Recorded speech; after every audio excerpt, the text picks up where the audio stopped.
So you have a teenager and you want what's best for them, but sometimes you just don't know what to do. I mean, we've all been there, right? Well, welcome to How to Be the Parent That Your Teenager Needs You to Be, where with each episode we explore the questions, the concerns, the issues, and the challenges that you face as a parent with a teenager.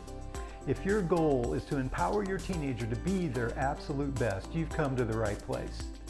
Well, with this episode, we've got a challenge for you. I've got a 6-week mindset challenge that I'd like to invite you to participate in with our community.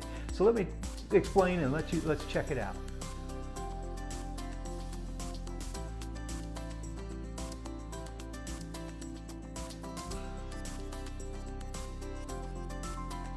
Well, hello again, everyone. My name is Jim White, and I'm an author, coach, and the founder of the Family Enrichment Academy.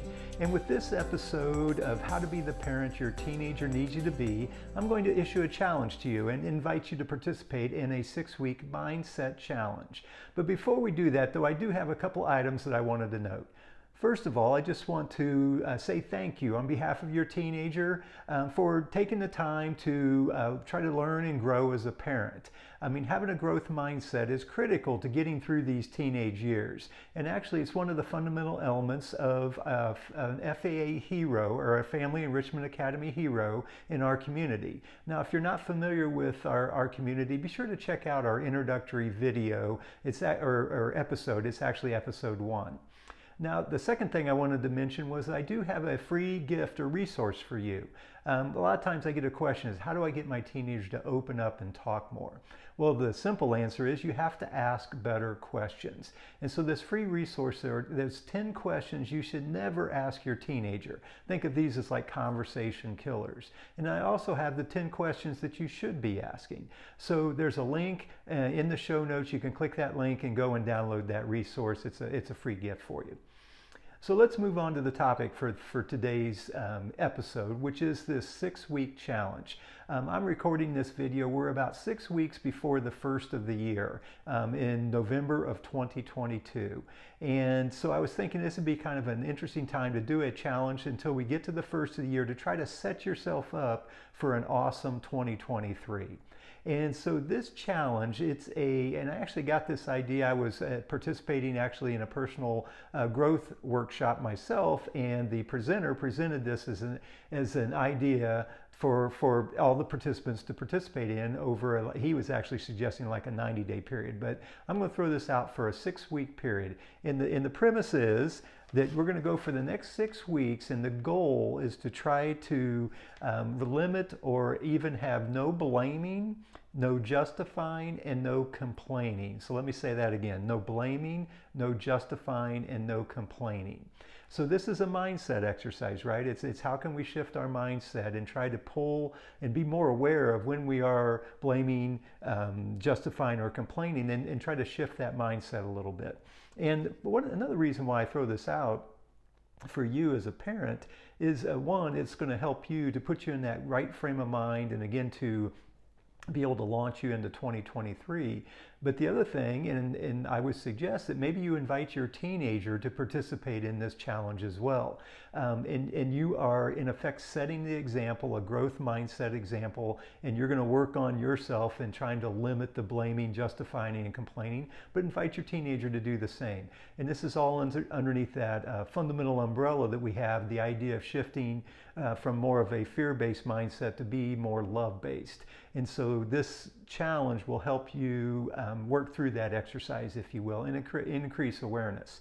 And actually, I thought I'd kick it off this week with an example of each one of these. I was thinking about my last week, and just to give an example, and again, it can be simple stuff that pops up. So here are the 3 examples for each one of those categories that I had from the prior week. So the first one is blaming.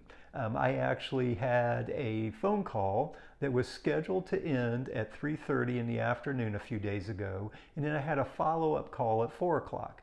Well, the first call ran long. It was a group call. There were like 10 people on the call, and it ran long, and so consequently I was late to the 4 o'clock call.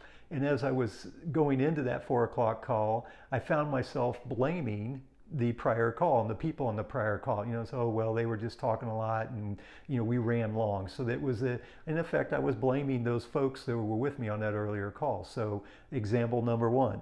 The second one is justifying. Now, when I thought back over the last week or so, I've been feeling like, I haven't been as disciplined around my eating habits and my diet over the last week or so. And the justification that I caught myself doing was for whatever reason, we had a couple of extra dinner invitations where we went out to dinner, and then we also had a wedding over the weekend. So it was like I was justifying saying, well, I let my guard down and maybe wasn't as disciplined. Well, it's because of those extra nights out that we had in the wedding. So again, I was sort of justifying myself being the lack of discipline with the events of the week. So that's an example of justifying. And then finally, complaining. This one you'll like as well. So we're approaching Christmas, and one of my goals that I've had in the last week or so was to try to get out and put our Christmas lights up. And I wanted to do it before it started getting cold. It was been warm the last week or so, and I thought, oh, it'd be nice to get them up so I don't have to do it once it gets colder. Well, I've kind of procrastinated and I didn't get them up, and lo and behold, this past Saturday, it snowed and it's kind of turned cold.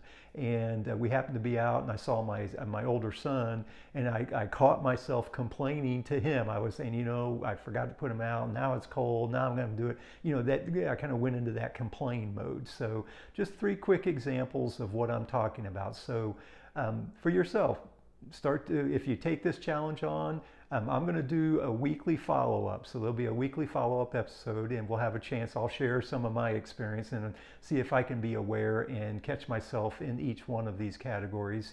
But I invite you to do the same, and you can maybe share it in the comments and what have you. So are you up for the challenge? Are you up for a no blaming, no justifying, and no complaining challenge for the next 6 weeks? Again, with the goal of sort of shifting your mindset and being able to launch yourself into 2023 with an awesome mindset. And again, invite your team to do the same. So that's the challenge. We'd love to have you join us. So that wraps up today's episode. Before we end up, though, I did want to remind you about that free resource. I've got those 10 questions you should never ask your teenager, the conversation killers. And then I've also got those 10 great questions, the ones that will open up the conversation. So there's a link below. You can click and download that resource. As always, it's truly an honor to be able to serve you as you move along your parenting journey. And until next time, remember, a change in perspective changes everything.